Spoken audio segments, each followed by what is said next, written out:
Hello good morning, this is Vasu, welcome to Astro. आज का अपना टॉपिक है पार्टनरशिप बेसिक कॉन्सेप्ट। इसमें अपन ध्यान से देखो कि बेसिक कॉन्सेप्ट चैप्टर का नाम तो है, लेकिन कई स्कूलों में हर जगह ये मैं 80% की गारंटी देता हूं, 100% नहीं तो 80% की मैं गारंटी देता हूं कि 80% जगहों में बेसिक कॉन्सेप्ट बताया ही नहीं जाता, सीधे सीधे प्रैक्टिकल क्वेश्चन किए जाते, यह कहकर कि थ्योरी के क्वेश्चन बाद में करेंगे, थ्योरी हम बाद में सलटाएंगे।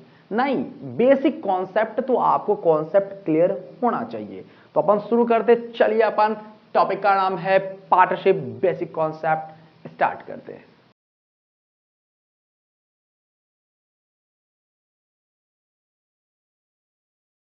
अपने टॉपिक का नाम है पार्टनरशिप बेसिक कॉन्सेप्ट।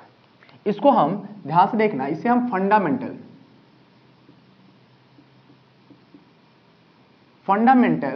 ऑफ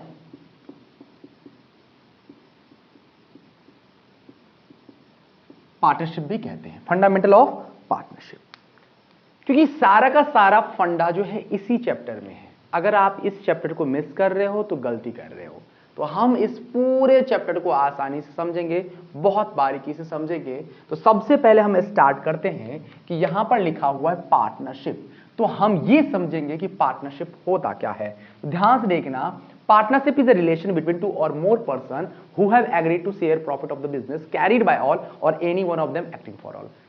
छोड़ो इसको, अपन ये बस इतना समझना है कि पार्टनरशिप एक रिश्ता है दो या दो से अधिक लोगों के बीच जो यह एग्री करते हैं कि वो फ्यूचर के प्रॉफिट को या फिर बिजनेस के प्रॉफिट को आपस में डिस्ट्रीब्यूट करेंगे।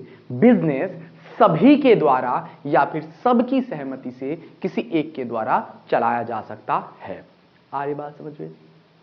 तो फिर से एक बार रिवाइज करते हैं। Partnership is a relation between two or more person who have agreed to share profit of the business carried by all or any one of them acting for all. Partnership एक रिश्ता है दो या दो से अधिक लोगों के बीच जो यह एग्री करते हैं कि वे भविष्य के प्रॉफिट को या फिर फ्यूचर के प्रॉफिट को या फिर बिजनेस के प्रॉफिट को डिस्ट्रीब्यूट करेंगे। फ्यूचर के प्रॉफिट को डिस्ट्रीब्यूट करेंगे, इसका मतलब कि सिर्फ और सिर्फ एक चीज याद रखना, आपके डेफिनेशन में सिर्फ और सिर्फ प्रॉफिट का जिक्र किया गया है, लॉसेस का नहीं। तो इसका क्या मतलब? लॉस होगा तो डिस्ट्रीब्यूट नहीं करेगा? अरे करेगा भाई। यहां पे प्रॉफिट का मतलब प्रॉफिट है, प्रॉफिट का मतलब, और वो प्रॉफिट पॉजिटिव भी हो सकता है और नेगेटिव भी हो सकता है। नेगेटिव प्रॉफिट इसका मतलब लॉस और पॉजिटिव प्रॉफिट इसका मतलब प्रॉफिट। तो जरूरी नहीं कि आपको बोले लॉस, प्रॉफिट एंड लॉस। अगर आपने डेफिनेशन में लिख दिया लॉस तो नंबर काट लेगा, बेशक। हाँ हाँ, सही समझ रहे हो, काट भी सकता है, नहीं भी काट सकता है, उस डिपेंड करता है उस वो टीचर क्या सोच रहा है आपके बारे में। छोड़ो, हम अपन डेफिनेशन में आपको लिखा देता हूं एक बार फटाफट।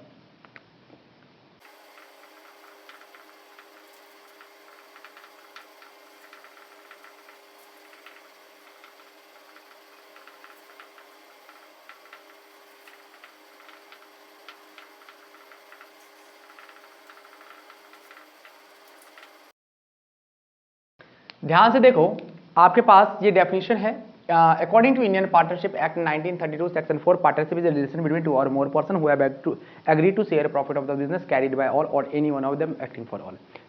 ये ध्यान से सुनो कि इंडियन पार्टनरशिप एक्ट 1932 के अकॉर्डिंग पार्टनरशिप एक रिश्ता है दो या दो से अधिक लोगों के बीच जो ये एग्री करते हैं कि भविष्य के प्रॉफिट को आपस में डिस्ट्रीब्यूट करेंगे और बिजनेस को सभी के द्वारा या फिर सबके सहमति से किसी एक के द्वारा चलाया जा सकता है। ये तो आपके एक्ट में दे रखा है। कई टीचर कई जगह कहा जाता है कि आप डेफिनेशन, ये डेफिनेशन किसी काम के नहीं आते, कोई डेफिनेशन नहीं पूछता। अरे नहीं पूछे तो कोई मतलब नहीं भाई, बहुत सारे क्वेश्चन इसमें छिपे हुए, वो ये बात याद रखना। अगर आपने डेफिनेशन याद कर लिया तो ध्यान सुनो, पार्ट इसकी फीचर भी आप आराम से याद कर लोगे। मैं आपको फीचर एक एक करके समझा रहा हूं। सबसे पहला मैं आपको बता दूं कि फीचर ऑफ पार्टनरशिप एक एक समझो बेटा, सारा का सारा फीचर जो इसी में छिपा हुआ है।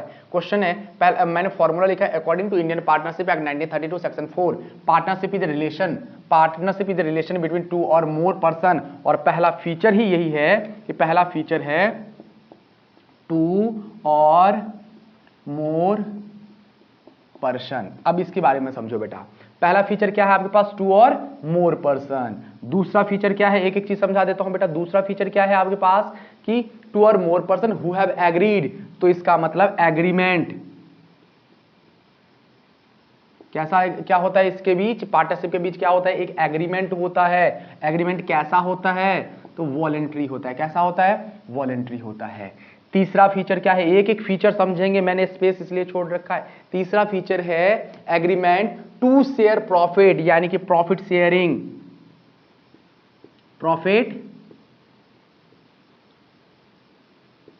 एक एक समझेंगे। प्रॉफिट शेयरिंग मैं बता रहा हूं कि आपने डेफिनेशन याद कर लिया तो सब याद कर लोगे, और आगे क्या देखना है एक एक करके समझो। तीन फीचर आपको यहां पर दिख रहा है। पहला फीचर है टू और मोर पर्सन।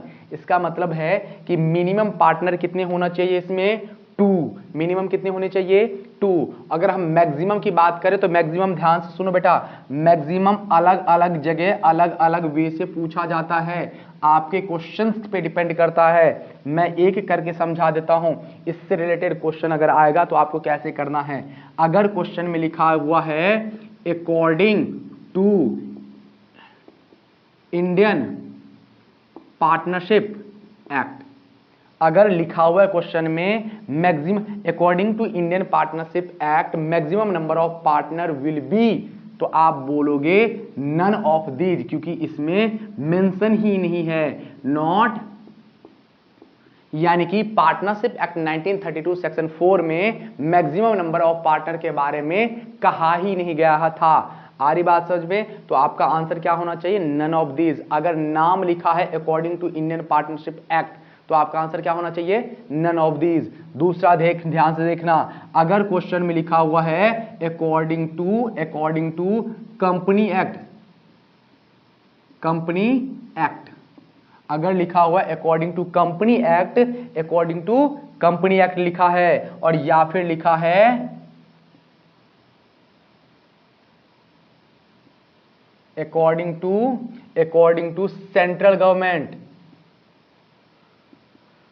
और या फिर कुछ भी नहीं लिखा हुआ है, कुछ भी नहीं लिखा है, सीधा सीधा बोल रखा है maximum number of partner, maximum number of partner. ध्यान सुनना, अगर लिखा हुआ है according to company act maximum number of partner will be, तब क्या आंसर देना है, और जब लिखा हो अकॉर्डिंग टू सेंट्रल गवर्नमेंट तब क्या आंसर देना है। जब कंपनी एक्ट बोलेगा तो 100 बताना है, और जब सेंट्रल गवर्नमेंट बोलेगा तब आपको 50 बताना है। कितना बताना है बेटा, 50 बताना है। अगर कुछ भी क्वेश्चन में नहीं लिखा है, सीधे सीधे लिखा है maximum number of partner in partnership will be, तो आपका आंसर क्या होना चाहिए, 50। ये बात याद रखना। जब सेंट्रल गवर्नमेंट की बात आएगी तो 50, कंपनी एक्ट की बात आएगी तो 100, और कुछ भी नहीं लिखा होगा तो 50 बताना है, और वरना क्या बताना है आपको, नॉट मेंशन। ध्यान से सुनना बेटा, बुक्स वगैरह अगर आपको डाउट हो रहा है तो गूगल फटाफट सर्च कर लेना, कोई दिक्कत नहीं, वरना बुक वगैरह सर्च कर लेना, देख लेना, कोई दिक्कत नहीं है अपने पास। हम आगे बढ़ते हैं। आपके पास मुझे लग रहा है कि आपको इस टॉपिक पे कंफर्म हो गया होगा कि पहला फीचर था टू और मोर पर्सन, उसमें मैंने आपको बता दिया कि मिनिमम पार्टनर कितने होने चाहिए, टू, और मैक्सिमम की अगर बात करें तो मैक्सिमम आपको 4 टाइप से बता दिया मैंने। क्वेश्चन कैसे पूछा जाएगा, एक भी डॉट नहीं छोड़ेंगे, याद रखना। पहला बोल रखा था according to Indian partnership act, तो नॉट मेंशन, तो इसलिए इसका आंसर क्या होगा, नन ऑफ दीज। दूसरा बेटा क्या बोल रखा है, according to company act 100, according to central government, तो आंसर क्या होगा 50, और मैक्सिमम नंबर ऑफ पार्टनर, अगर कुछ भी एक्ट वैक्ट कुछ नहीं लिखा हुआ है तो आंसर क्या होना चाहिए, 50। हम बात करते हैं एग्रीमेंट। एग्रीमेंट कैसा होता है, तो एग्रीमेंट वॉलंटरी होता है। एग्रीमेंट कैसा होता है, वॉलंटरी, ठीक है, वॉलंटरी। और एग्रीमेंट, ध्यान सुनो बेटा, एग्रीमेंट, इस टॉपिक को थोड़ा सा हटाते हैं। वॉलंटरी चाहे तो वो कैसा बना ले, रिटर्न, कैसा बना ले, रिटर्न बना ले, या फिर ओरल या फिर इम्प्लाइड। ये आपके कोर्स में नहीं है, कोर्स में क्या आपके दे नहीं रखा है, लेकिन होता है ना। रिटन एग्रीमेंट का मतलब होता है कि अगर हमने एग्रीमेंट लिखित में बनवा रखा है तो उसे रिटन एग्रीमेंट कहते हैं। इसी लिखित एग्रीमेंट को ही हम क्या किस नाम से जानते हैं, डीड्स के नाम से जानते हैं। किसके नाम से जानते हैं, डीड्स के नाम से।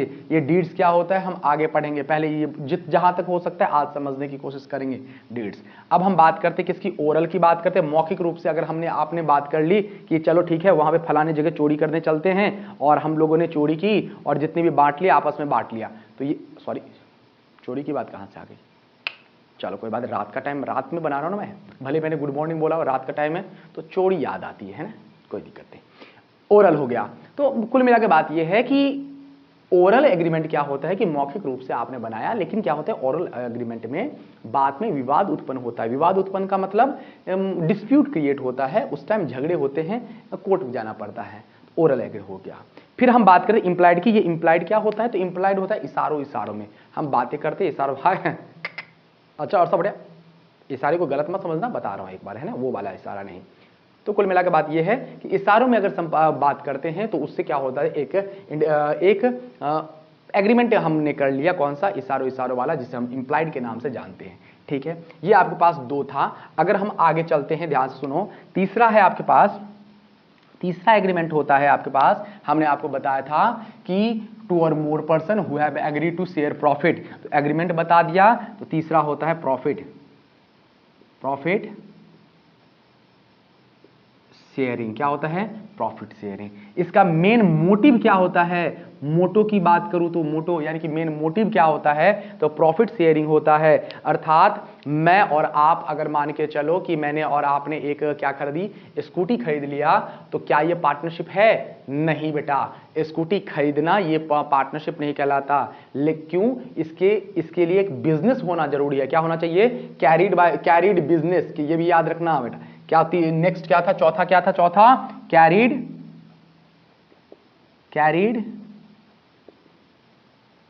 कैरिड बिजनेस भी होना जरूरी है। अगर बिजनेस होगा तो उसमें प्रॉफिट मोटिव भी होना चाहिए। अगर मान के चलो हमने और आपने एक स्कूटी खरीद ली, और ये स्कूटी, क्या ये बिजनेस है? क्या ये पार्टनरशिप है? तो नहीं, जब तक कि हम मान के चलो कि मैं लेके उस स्कूटी को लेके जाके हम कहीं और जाके भेल वगैरह बेचने लग गए, पानी पूरी वगैरह बेचने लग गया, तो वो एक बिजनेस हो गया। अरे एग्जाम्पल अपन तो ऐसे देते, गरीब आदमी है भाई। चलो कैरिड, हाँ जो समझो। अच्छा, कैरिड बिजनेस कैरी होना चाहिए, आ रही बात समझ में? और उसका मोटो क्या होना चाहिए? प्रॉफिट शेयरिंग होना चाहिए। अब याद रखना, ये तो चौथा हो गया, स्पेस कम है तो मैं इधर लिख रहा हूं, है ना।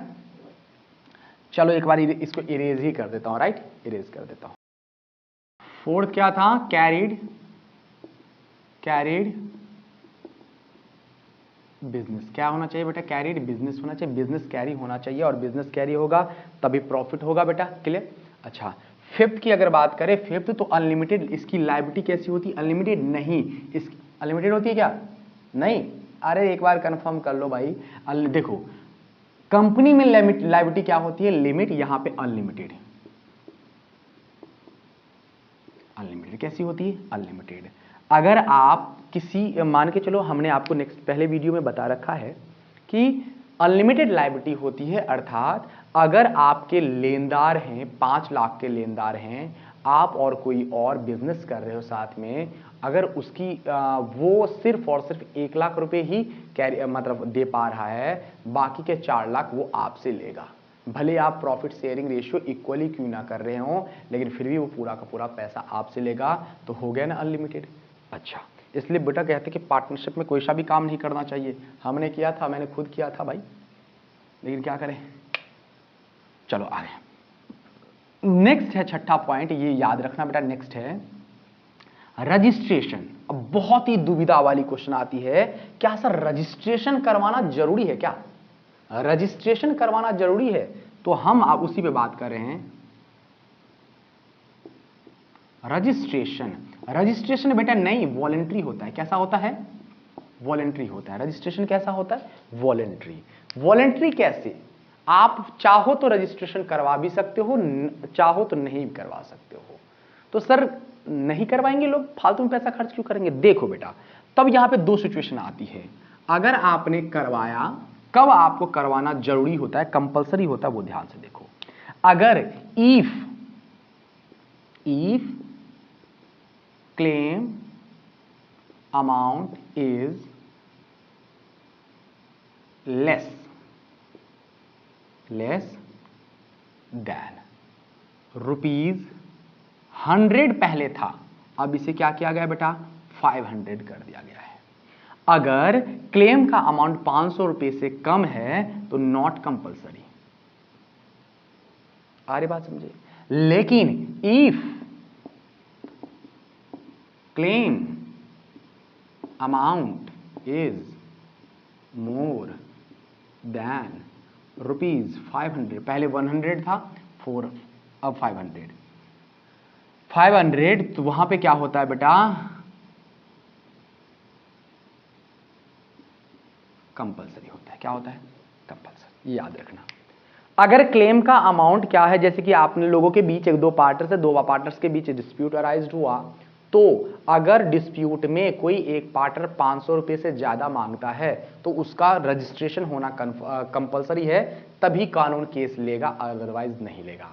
लेकिन अगर 500 रुपए से कम है, 500 रुपए से क्या है, कम है, तो जरूरी नहीं है कि आपका रजिस्ट्रेशन होना चाहिए। अब क्वेश्चन आते खुरापाती दिमाग, सर अगर 500 रुपए रहा तो क्या करें? 500 रुपए से आपने कम बताया, ज्यादा बताया, बीच में तो आपने अटका दिया। हाँ बेटा, वो इसमें आ जाता है, 500 रुपए और मोर देन 500 रुपीज, और लेस देन 500 तो इसमें आता है, और मोर देन 500 इसमें आता है। क्लियर हो गया? अब हम आगे बढ़ते हैं। अगर आपकी इजाजत हो तो हम अगर पढ़ेंगे, फीचर आपको पता चल गया होगा, याद करवा दिया होगा, समझ गए होंगे आप लोग कैसे क्या होता है। एग्री रजिस्ट्रेशन याद रखना, रजिस्ट्रेशन कंपलसरी नहीं है। एग्रीमेंट की बात करें तो एग्रीमेंट 3 टाइप की होती है, आंसर, लेकिन ऑब्जेक्टिव टाइप के क्वेश्चन आते हैं तो वहां पर लिखा होता है agreement is written, oral, both all of the above और नन ऑफ दीज। तो आपको बोथ लिखना है, वहां पर ये मत माथाफोड़ी करने लगा, अरे यार इंप्लाइड कहां है, शिट इंप्लाइड कहां गया यार, इंप्लाइड तो है ही नहीं, सर ने लिखवाया था, उसके चक्कर में नहीं पड़ना आपको। दो ही लिखना, दो ही लिखा हुआ है तो दो ही both all of the above कर देना। क्लियर? आगे बढ़ते हैं अपन जोक सपाट, आगे बढ़ते हैं, किसके तरफ चलते हैं, डीड्स की तरफ। हमने अभी आपको बताया था कि एग्रीमेंट कितने टाइप्स के होते हैं, तो 3 टाइप के होते हैं। Written agreement is also known as deeds, आप याद रखना बस, written agreement is also known as deeds. और हम यहां पे चले, अब हम वही समझते हैं कि डीड्स क्या होता है। हाँ, तो 5 मिनट का टाइम लगेगा। अब ये छोटा सा टॉपिक अपन समझ लेते हैं, उसके बाद अपन प्रैक्टिकल की ओर चलेंगे। बहुत आसान सा टॉपिक है, ध्यान सुनो कि डीड्स क्या होता है। हमने आपको बताया था डीड्स क्या होता है, रिटन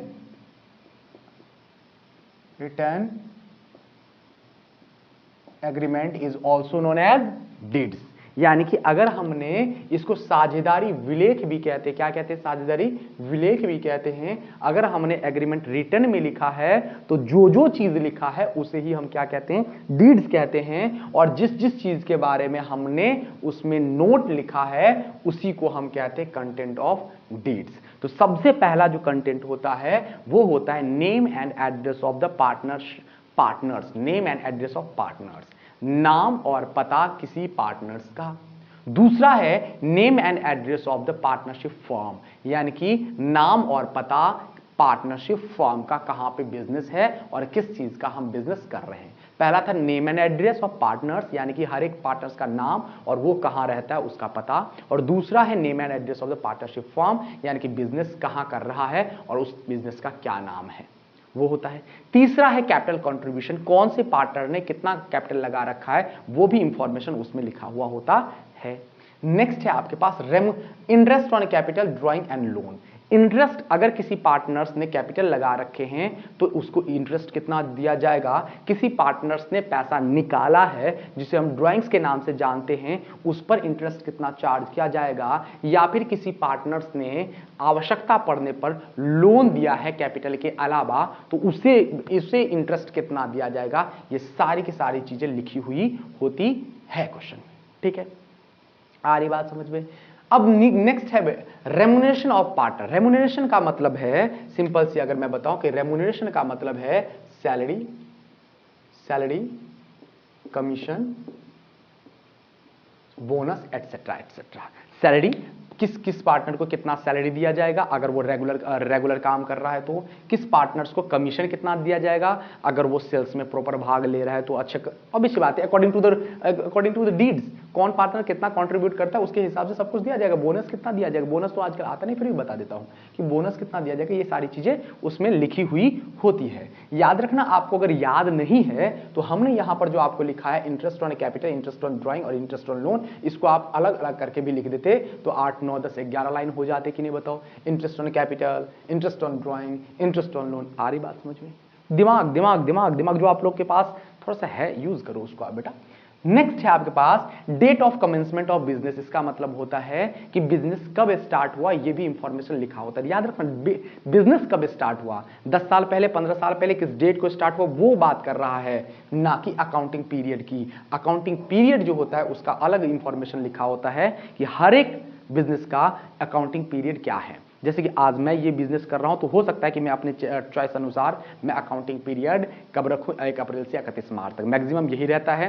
कोई कोई एक आध अपवाद हैं जो 1 जनवरी से 31 दिसंबर तक रखते हैं, लेकिन ज्यादातर क्या रखते हैं, 1 अप्रैल से 31 मार्च। याद रखना, डेट ऑफ कमेंसमेंट भी लिखा रहता है और अकाउंटिंग पीरियड के बारे में भी इंफॉर्मेशन लिखा होता है। नहीं तो कई पार्टनर क्या बोलेंगे कि भाई एक काम करते हैं यार, अपन ने 31 मार्च तो फाइनेंशियल ईयर खत्म करने के लिए बोल रखा है, एक काम करते हैं यार इस बार ना निपटा देते हैं। अपन क्या निपटा देते हैं, 31 दिसंबर को ही निपटा देते हैं, अगली बार से जो ना अगली बार से वो करेंगे, अपन स्टार्ट करेंगे। अरे ऐसा कुछ नहीं होता, आपने लिख दिया तो उसी हिसाब से करना पड़ेगा। आ रही बात समझो। Next, rule regarding admission of partner, कि कोई पार्टनर आएगा तो उसके लिए क्या रूल होगा। अगर हमने डीड्स में पहले लिख दिया है तब तो ठीक है, नहीं तो याद रखना मैक्सिमम टाइम पे कोई पार्टनर तभी आ सकता है जब सभी पार्टनर एग्री होंगे। ऐसा नहीं कि बहुमत के आधार पर, नहीं, जब सभी पार्टनर एग्री होंगे, ऑल